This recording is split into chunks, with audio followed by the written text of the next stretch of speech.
Сәлем достар, біз бүгін балаларда көптеп кездесетін с дыбысының оңай және әрі жеңіл қою жолдарын көрсететін боламыз.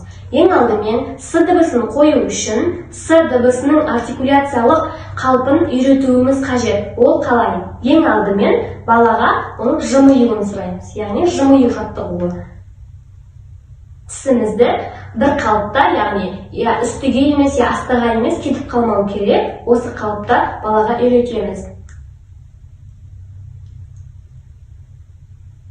Және келесі жаттығу бұл баланың тілін осы астыңғы тісімізге тіреу арқылы жасаймыз. Бұл жаттығудың аты мысық жаттығуы.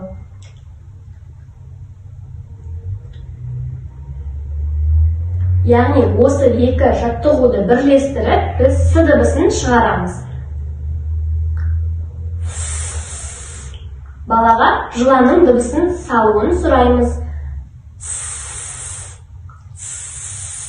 Және осы жаттығу жасаған кезде бізде салқын ауа шығады, яғни алақанымызда балаға көрсетіп, қандай ауа шығып жатыр деп сұраймыз, сонда бізде суық ауа шығуы қажет.